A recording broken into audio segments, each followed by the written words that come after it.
यो भिडियोमा हामीले आफूले प्रयोग गरिरहेको नम्बर सेम नम्बरमा मोबाइलबाटै सजिलै कसरी पोस्टपेड सिम प्लान लिन सकिन्छ भन्ने बारेमा हेर्छौँ है त। र यो भिडियो पोर्ट्रेट मोडमा भएको हुँदा फुल स्क्रिन गरेर मात्र हेर्नु होला है त। खुफाङबाट जम्मा 2301मा सिम कार्ड किनेर आफूले प्रयोग गर्दै आउनुभएको प्रिपेड सिमलाई पोस्टपेड प्लानमा चेन्ज गर्न सक्नुहुन्छ है त। त्यस्तै पोस्टपेड प्लान प्रयोग गर्दै हुनुहुन्छ र प्लान घटाउन वा बढाउन चाहनुहुन्छ भने पनि आफैले सजिलै गर्न मिल्छ है त। पहिला सिम लिएकै पसलमा जानुपर्छ भन्ने हुँदैन है त। एसकेटी, केटी, एलजियु प्लस आलतुल फोन जुनसुकै नम्बरको सिम भए पनि हजुरहरूले यो पोस्टपेड प्लान लिन सक्नुहुन्छ है त। विभिन्न 130 भन्दा बढी प्लानहरूमध्ये आफूलाई ठिक लागेको 4G प्लानहरू त्यस्तै 5G प्लानहरू रोजेर लिन सक्नुहुन्छ है त। र सिम प्लान लिनको लागि हामीलाई नयाँ सिम कार्ड चाहिन्छ है त। सिम कार्ड हामीले खुफाङबाट सजिलै मगाउन सकिन्छ। त्यसको लागि खुफाङमा यु मोबाइल भनेर सर्च गर्नु होला र सर्च गरिसकेपछि यु प्लस यु मोबाइल लेखेको सिम यसरी देखिन्छ हैन। यो सिमलाई जम्मा 2301 पर्छ। यो सिम मगाउनु होला। यदि हजुरहरूको वाउ मेम्बरसिप छैन भने चाहिँ 20,000 भन्दा कम्तीको सामान एकपटकमा लिन मिल्दैन नि त। अब यसमा अरू सामानहरू थपेर अब 20,000 भन्दा माथि पुऱ्याएर मगाउनुहुन्छ भने पनि भइहाल्यो हैन। होइन भने कुनै चिनेको साथीको वाउ मेम्बरसिप छ भने साथीकोबाट मगाउँदा पनि केही फरक पर्दैन है त। त्यसरी मगाउनु होला। र यो सिम फ्यानुजममा पनि पाउँछ। तर फ्यानुजममा चाहिँ अलि महँगो पर्छ है त, 8-9 हजार पर्छ। त्यही भएर खुफाङबाट मगाएको राम्रो है त। र सिम कार्ड आइसकेपछि पोस्टपेड प्लान लिनको लागि हामीले अनलाइनबाट रजिस्ट्रेसन गर्नुपर्छ है त। त्यसको लागि गुगल अथवा क्रोममा गएर रजिस्ट्रेसन गर्न सक्नुहुन्छ है त। त्यसको लागि गुगलमा गएर यु मोबाइल भनेर सर्च गर्नु होला है त। यसरी सर्च गरिसकेपछि स्क्रोल डाउन गर्नुभयो भने u+umobile.com भनेर छ, यस्तो लोगोवाला u+umobile.com यसमा क्लिक गर्नु होला है त। यसरी क्लिक गरिसकेपछि यस्तो एड आयो भने यसलाई हटाइदिउँ। अनि त्यसपछि यहाँनिर माथि यो मेन्यु आइकनमा यसरी यहाँनिर क्लिक गर्नु होला। त्यसपछि यो गुम्जे भनेर यसरी आउँछ। अनि यहाँनिर युसिम इसिम यो गुम्जे भनेर छ, यसमा क्लिक गर्नु होला है त। क्लिक गरिसकेपछि यस्तो आयो भने यसलाई हटाइदिउँ। यहाँनिर 600 भनेर छ। यो टोटल 138वटा प्लान छ है त। थुप्रै प्लानहरू छ। यो मध्ये रोजेर एउटा प्लान लिन सक्नुहुन्छ।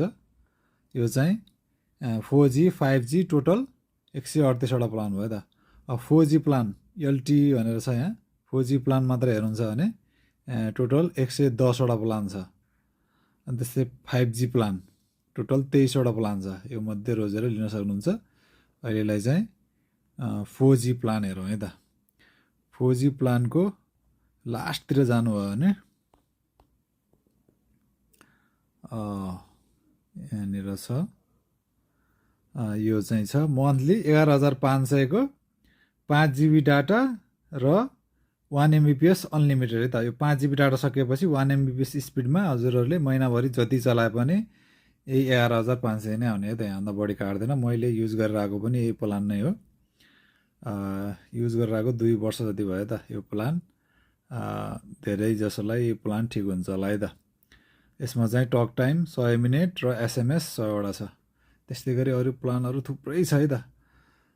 यो प्लान चाहिँ अनलिमिटेड भयो। तर यो प्लान चाहिँ अनलिमिटेड होइन है त। यो चाहिँ 10GB छ। 10GB यसमा प्लस 1 MBPS लेखेको छैन नि त। यो 10GB डाटा सक्यो भने चाहिँ त्यसपछि त्योभन्दा बढी चलाउनु भने चाहिँ महिनाको यो 9,900 भन्दा बढी आउन पनि सक्ने भयो त। प्लान लिँदाखेरि यस्तो अनलिमिटेड प्लानहरू लिनु होला। यो एउटा भयो। अनि त्यस्तै गरी यो पनि अनलिमिटेड एउटा छ। अनि त्यसपछि यो पनि अनलिमिटेड भयो। यो पनि राम्रो छ है त। 7,900 जम्मा 1GB डाटा सकिएपछि 1 MBPS स्पिडमा जति चलाए पनि यो 7,900 नै हो है त। त्यस्तै गरी यहाँनिर अर्को प्लान पनि छ। यस्तो प्लानहरू रोजेर लिनु होला है त। अब 5G प्लान लिनुहुन्छ भने 5G यसरी सिलेक्ट गरेर लिन सक्नुहुन्छ। 5G प्लान चाहिँ अलि महँगो नै छ है त। अब 180 GB डाटा र 10 Mbps स्पिडमा चल्दो रहेछ। महिनाको 50,000 त्यस्तै गरी अलिक सस्तो अलिक तल गयो भने अलिक सस्तो प्लानहरू छ।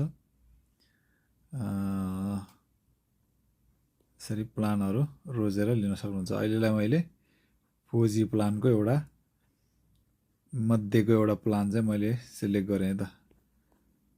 अन्तिमतिर जाउँ। थुप्रै प्लानहरू छ त यस्तो।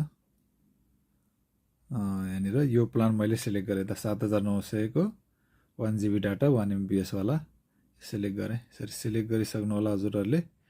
कुनै एउटा सिलेक्ट गरिसकेपछि त्यसपछि यस्तो पेज खुल्छ यहाँनिर। अनि लास्टमा खाइ भागीमा क्लिक गर्नु होला।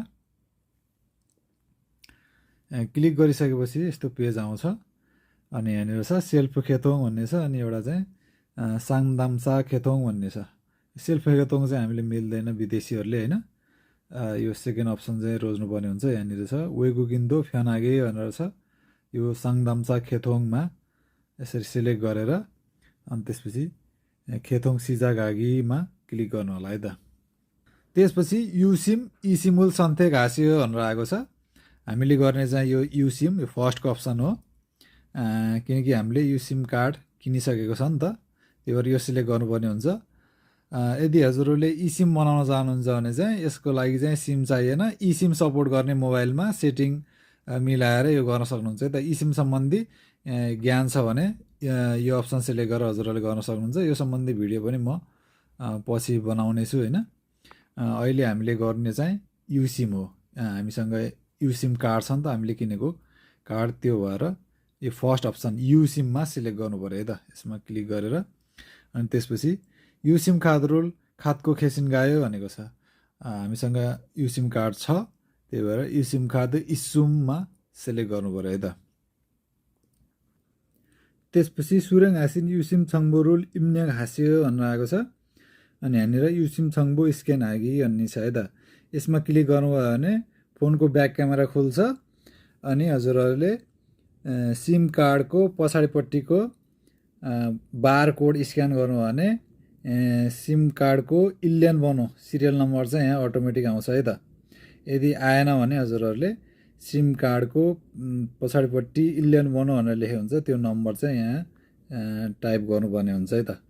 अहिले मैले यसमा युसिम छङ्बो स्क्यान हागी यसमा क्लिक गर्छु। त्यसपछि यसमा चाहिँ एलाउ गर्नुपर्ने हुन्छ। Allow while visiting the site गर्दा पनि हुन्छ, एलाउ दिस टाइम गर्दा पनि हुन्छ। मैले अहिले एलाउ दिस टाइम गरेँ। यसरी गरिसकेपछि फोनको ब्याक क्यामेरा खोल्यो। अनि यो सिम कार्डको पछाडिपट्टि यसरी बार कोड छ है त, यसलाई नजिकबाट यसरी देखाउनु होला। अनि मैले यो सिम कार्डको पछाडिपट्टि भागको बार कोड यसरी स्क्यान गरेपछि अटोमेटिक यसमा आयो है त, यो नम्बर आइसक्यो। अनि त्यसपछि थाउम गरेँ है त। त्यसपछि यहाँनिर खाइ फाङपपुल सन्थे घेजुस्यो भनेर आएको छ। फर्स्टमा बनाइदङ छ अनि सिङ्गु खाइप छ है त। हामीले अहिले सेम नम्बरमा प्लान लिन खोजेको हो नि त, हामीले युज गरेर आएको नम्बर सेम नम्बरमा प्लान लिन खोजेको, त्यही भएर बनाइदङ गर्नु पऱ्यो है त। यदि हजुरहरूले नयाँ नम्बर लिन्छु भन्नुहुन्छ भने सिङ्गु खाइप गर्नुपर्ने हुन्छ। तर अहिले हामीले सेम नम्बरमा प्लान लिन खोजेको हो नि त, त्यही भएर बनाइदङमा सिलेक्ट गरेँ है त मैले। यसमा सिलेक्ट गर्नु होला। अनि त्यसपछि लास्टमा वेगुकिनमा सिलेक्ट गर्नु होला। त्यसपछि यहाँनिर मोदुन याग्वानुल भागिन हो थोङी हामीदा भनेर छ। यसमा टपमा यहाँनिर क्लिक गर्नु भने सबै अटोमेटिक टिक लाग्छ। अनि त्यसपछि लास्टमा थोङी हामीदामा क्लिक गर्नु होला है त। त्यसपछि खाइब्जा छङ्बोरुल इम्न्याङ घेजुस्यो भनेर आएको छ। यसमा चाहिँ हजुरहरूले आफ्नो नाम अनि आइडी कार्ड नम्बर अनि त्यस पछाडि कन्ट्री अनि त्यसपछि फाल्गु पिल्चा आइडी कार्डको हजुरहरूको इस्यु डेट यसमा राख्नुपर्ने हुन्छ। अनि फोन नम्बर, अनि यसमा इमेल, अनि यसमा एड्रेस राख्नुपर्ने हुन्छ है त। इरुम लेखेको ठाउँमा आफ्नो नाम लेख्नु होला, आइडी कार्डमा भए जस्तै क्यापिटल लेटरमा सबै। मैले ऱ्यान्डम नाम राखेँ अहिले। अनि त्यसपछि वेगुकिन बनो भनेको छ। यसमा चाहिँ हजुरहरूले आइडी कार्ड नम्बरको अगाडिको 6वटा अङ्क यसमा राख्नु होला। मैले ऱ्यान्डम राखेँ। अनि त्यसपछि यसमा चाहिँ आइडी कार्डको पछाडिको 7वटा नम्बर यसमा राख्नु होला, यसरी राख्नु होला। यसरी राखिसकेपछि अनि गुगजक यसमा चाहिँ आफ्नो कन्ट्री सिलेक्ट गर्नु पर्यो है त। गुगजकमा क्लिक गरेर अनि यहाँनिर नेपाल छ यसमा सिलेक्ट गर्नु होला। अनि त्यसपछि वागिनमा क्लिक गर्नु होला है त। त्यसपछि फाल्गु पिल्जा भनेर छ आइडी कार्डको इस्यु डेट, आइडी कार्डको अगाडि भागमा हेर्नुभयो भने त्यहाँ इस्यु डेट भनेर हुन्छ, त्यो राख्नु होला है त। मैले एउटा ऱ्यान्डम डेट राखेँ, यसरी राख्नु होला। अनि त्यसपछि हिउँदे फोन बनो, हजुरहरूले जुन नम्बरमा प्लान लिन खोजिरहनु भएको छ त्यो नम्बर यहाँनिर राख्नु पर्यो है त।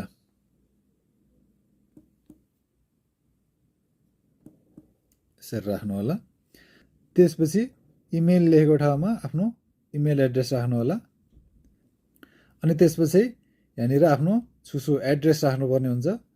यत्तिकै यहाँ एड्रेस राख्न मिल्दैन, सुरुमा खमसेकमा क्लिक गर्नु होला। क्लिक गरिसकेपछि यस्तो खुल्छ अनि यहाँनिर आफ्नो एड्रेस राख्न सक्नुहुन्छ है त।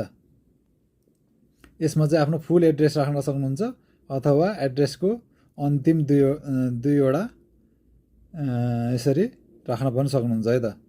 थोरोम्याङ र खन्मुलम्याङ यसरी लास्टको दुईवटा राखेर सर्च गर्दा पनि हुन्छ, फुल एड्रेस राखेर सर्च गर्दा पनि हुन्छ। यसरी खमसेक गर्नुभयो भने अनि यहाँनिर तल आफ्नो डिटेल एड्रेस यसरी आउँछ है त। यसरी देखायो भने अनि ठिक छ भने यसमा क्लिक गर्नु होला। क्लिक गरिसकेपछि यहाँनिर एड्रेस अटोमेटिक आउँछ।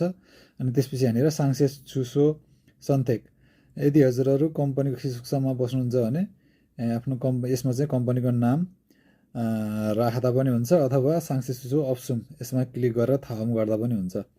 यदि हजुरहरू बाहिर अपार्ट भिल्ला 1 रुममा बस्नुहुन्छ भने रुम नम्बर यसमा राख्नु होला। मैले एउटा ऱ्यान्डम नम्बर यसमा राखेँ, यसरी राखेर अनि त्यसपछि थाउम गर्नु होला है त। त्यसपछि सिङछन छङबोरुल इम्सी छजाङ हेसुम्निदा भनेर आउँछ है त। यसमा चाहिँ वागिनमा क्लिक गर्नु होला। त्यसपछि फोने निन्जुङ फाङफपुल सन्तेक हेजुसियो भनेर आएको छ। हजुरहरूले आफ्नो पर्सनल इन्फर्मेसन भेरिफाई गर्नुपर्ने हुन्छ। काकाओटकबाट गर्दा पनि हुन्छ, पासबाट गर्दा पनि हुन्छ। यदि यसको बारेमा हजुरहरूलाई थाहा छैन भने काकाओटक अथवा पास डिजिटल सर्टिफिकेट कसरी गर्ने भनेर युट्युबमा जति पनि भिडियोहरू छ है त त्यसबाट हेरेर अनि हजुरहरूले गर्न सक्नुहुन्छ। र त्यसको लागि यसमा क्लिक गर्नु होला। क्लिक गरिसकेपछि यस्तो खुल्छ। यदि काकाओटकबाट गर्नुहुन्छ भने यसमा सिलेक्ट गर्नु होला। यदि पासबाट गर्नुहुन्छ भने पासमा सिलेक्ट गर्नु होला। मैले अहिले पासबाट गर्दैछु, त्यही भएर यो पासमा सिलेक्ट गरेँ। अनि त्यसपछि यहाँनिर टिक लगाएर अनि त्यसपछि इन्जुङ हागीमा क्लिक गर्नु होला है त। त्यसपछि इन्जुङ योसँगै सँग हेसुम्निदा भनेर आएको छ, वागिनमा क्लिक गर्नु होला। र यहाँनिर पासबाट नोटिफिकेसन आइसक्यो है त। त्यसपछि यो नोटिफिकेसनमा यसरी क्लिक गर्नु भयो भने त्यसपछि यस्तो खुल्छ। यसमा हजुरहरूले पिन आफ्नो फेस आइडी अथवा फिङ्गर प्रिन्टबाट भेरिफाई गर्न सक्नुहुन्छ है त।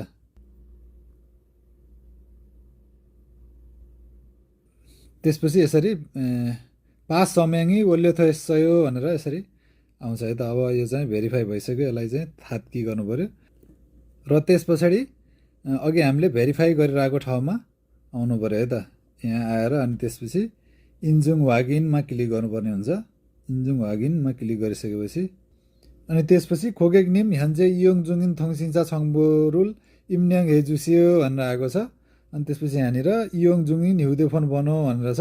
यहाँनिर थङसिन्सामा क्लिक गरेर अनि त्यस पछाडि यहाँनिर एसकेटी केटी यु प्लस के हो त्यो चाहिँ सिलेक्ट गर्नु पऱ्यो है त। हामीले प्रायः सबैले युज गर्ने चाहिँ आल्तुल फोनै हो, त्यही भएर एसकेटी आल्तुल फोन हो अथवा केटी आल्तुल फोन हो अथवा यु प्लस आल्तुल फोन हो, के हो हजुरहरूले युज गरिरहेको अहिले युज गरिरहेको सिम त्यो चाहिँ सिलेक्ट गर्नु पऱ्यो है त। मैले चाहिँ युज गरिरहेको चाहिँ एसकेटी आल्तुल फोन हो होइन, त्यही भएर एसकेटी आल्तुल फोन सिलेक्ट गरेँ। र यसरी सिलेक्ट गरिसकेपछि यहाँनिर आल्तुल फोनको नामहरू यसरी देखाउँछ है त। यो मध्ये हजुरहरूले युज गरिरहेको कुन हो त्यो चाहिँ सिलेक्ट गर्नुपर्ने हुन्छ है त। मोबिङ हो कि स्माथेल हो कि होइन, छोइथेल हो कि इयागी मोबाइल हो कि हेलो मोबाइल हो कि के हो त त्यो चाहिँ सिलेक्ट गर्नुपर्ने हुन्छ है त। मेरो चाहिँ मुभिङ हो, त्यही भएर योमा सिलेक्ट गर्छु। यदि हजुरहरूले केटी आलतुल फोन हो भने केटीमा यसरी सिलेक्ट गर्नु भने यहाँनिर नामहरू यसरी देखाएको छ, त्योमा सिलेक्ट गर्नु होला। कुन हजुरहरूको यु प्लस आलतुल फोन हो भने यु प्लस आलतुल फोनमा सिलेक्ट गरेर अनि त्यसपछि यहाँनिर नामहरू छ त्यो चाहिँ सिलेक्ट गर्न सक्नुहुन्छ है त। यदि हजुरहरूलाई कुन हो थाहा छैन भने 114 डायल गर्नु भने उति बेला त्यहाँनिर कम्प्युटर बोल्छ अनि भन्छ कि त्यसमा हजुरहरूको के हो भनेर, त्यहीबाट थाहा हुन्छ। उदाहरणको लागि 114 डायल गरेर लाउड स्पिकर लाउनु भयो भने मुभिङको केसमा यस्तो हुन्छ है त। 알뜰통신 유니컴즈 무빙 SKT 고객센터입니다. 한국어 안내는 त्यस्तै गरी SK7को केसमा यस्तो हुन्छ है त। 안녕하세요. 나를 아끼는 SK7 모바일 고객센터입니다. यसरी थाहा पाउन सक्नुहुन्छ है त। मेरो चाहिँ मुभिङ हो, त्यही भएर मुभिङमा सिलेक्ट गरेँ अनि त्यसपछि लास्टमा वागिन गर्नुपर्ने हुन्छ है त। अनि त्यसपछि थाउम गर्नुपर्ने हुन्छ है त। त्यसपछि योगुम नाम्बु फाङफा पुल सन्थेक जुसियो भनेर आएको छ। अनि मन्थली बिलको पैसा कहाँबाट तिर्ने त्यो चाहिँ सिलेक्ट गर्नुपर्ने हुन्छ है त। यदि क्रेडिट कार्डबाट हो भने चाहिँ सिनियोङ कार्ड सिलेक्ट गरेर गर्नु पऱ्यो। खाताबाट काट्ने बनाउने भने चाहिँ खेजवा इच्छे गर्नु पऱ्यो है त। मैले अहिले चाहिँ खाताबाट काट्ने बनाउँदैछु, त्यही भएर खेजवा इच्छेमा क्लिक गर्नु पऱ्यो है त। त्यसपछि यहाँनिर टिक लगाउनु होला, यहाँनिर पनि टिक लगाउनु होला। अनि त्यसपछि खुम्युङ खिगवान भनेर छ, यो चाहिँ ब्याङ्क सेलेक्ट गर्नुपर्ने हुन्छ। यसमा चाहिँ सन्थेकमा क्लिक गरेर अनि त्यसपछि ब्याङ्कहरूको नाम देखाएको छ यहाँनिर, उरी ब्याङ्क हो कि गुगमिन ब्याङ्क हो कि खियप उन्याङ के हो होइन, सिलेक्ट गरेर अनि वागिनमा क्लिक गर्नु होला है त। त्यसपछि खेजुवा छङ्बु भनेर छ, खेजुवा बनाऊ भनेर छ है त। यसमा चाहिँ आफ्नो खाता नम्बर लेख्नु होला है त। अनि त्यसपछि खेजुवा छङ्बो वागिनमा क्लिक गर्नु होला है त।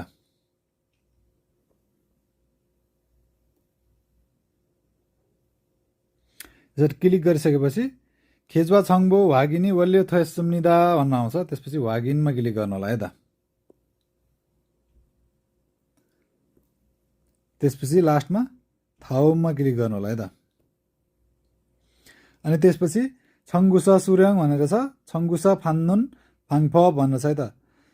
मुन्जा म्यासेजरो फादुल्लियो छ एउटा, अनि एउटा चाहिँ इमेललो फादुल्लियो भनेर छ। यो चाहिँ हजुरहरूको बिल मन्थली यति काट्यो, हजुरहरूको यति बिल आयो भनेर म्यासेज आउने बनाउने कि इमेल आउने बनाउने भन्ने छ। अब म्यासेज आएपछि आफूलाई थाहा भइहाल्छ होइन, त्यही भएर फर्स्टको सिलेक्ट गर्नु होला। मुन्जा म्यासेजिरो फादुल्लियोमा सिलेक्ट गर्नु होला है त। यसमा सिलेक्ट गरेपछि सिन्चाङ छङबोरोल इम्सी छजाङ हेसुम्निदा भनेर आएको छ। यसमा चाहिँ वागिनमा क्लिक गर्नु होला है त। त्यसपछि यस्तो पेज खुल्छ, यहाँनिर केही पनि गर्नु पर्दैन। अनि यहाँनिर अलिकति स्क्रोल डाउन गर्नु भने यहाँनिर यस्तो छ, यहाँनिर छ छुछनिन आइडी भनेर छ है त। यो छुछनिन आइडी यो बिचको अप्सनमा क्लिक गर्नु होला। अनि यहाँनिर आइडी भनेर छ, यसमा चाहिँ नेपाल भनेर राख्नु होला है त। नेपाल भनेर यसो टाइप गरेर अनि छुछनिन थुङरोगमा क्लिक गर्नु होला है त। र त्यसपछि थाउमा क्लिक गर्नु होला। त्यसपछि यहाँनिर टपमा यहाँनिर टिक लगाएर अनि त्यसपछि लास्टमा सिन्साङ छ छाक्सङ ओल्लियोमा क्लिक गर्नुभयो भने हजुरहरूको यो सिन्साङ चाहिँ कम्प्लिट हुन्छ है त। र अनलाइन सिन्साङ कम्प्लिट भइसकेपछि यो सिम चाहिँ सुरक्षित राख्नु होला है त। यो अनलाइन रजिस्ट्रेसन चाहिँ शनिबार आइतबार र सार्वजनिक बिदा परेको दिनमा जुनसुकै समयमा गर्न सकिन्छ है त। तर यो प्रोसेस कम्प्लिट भने चाहिँ यो रजिस्ट्रेसन कम्प्लिट चाहिँ शनिबार आइतबार अनि बिदाको दिन बाहेकको दिनमा यो कार्यालय समयभित्र है त। बिहान 9 बजीदेखि साँझ 6 बजीसम्म मात्र हुन्छ है त। जस्तो कि शनिबार आइतबार हजुरहरूले एप्लाई गर्नुभएको छ भने सोमबार मात्रै हजुरहरूको यो प्लान एक्टिभेट हुन्छ है त। र प्रोसेस कम्प्लिट भइसकेपछि हाम्रो पुरानो सिम अटोमेटिक बन्द हुन्छ है त। त्यो सिमलाई बन्द गर्न केही गर्नु पर्दैन, त्यो अटोमेटिक बन्द हुन्छ। बन्द भइसकेपछि हामीले यो नयाँ सिमलाई मोबाइलमा राखेर अनि रिस्टार्ट गऱ्यो भने अनि हाम्रो त्यो नम्बर यो नयाँ सिममा आउँछ अनि चल्छ है त मजाले। त्यसरी चलाउँदा हुन्छ। र यो भिडियोसँग सम्बन्धित केही जानकारी चाहियो अथवा त्यस्तो केही समस्या पर्यो भने यो पेजमा मलाई मेसेज गर्न सक्नुहुन्छ है त। त्यस्तै अरू जुनसुकै टेक्निकल प्रब्लमहरू छ भने पनि मलाई मेसेज गर्न सक्नुहुन्छ। म यहाँहरूलाई सक्दो सहयोग गर्ने कोसिस गर्नेछु है त।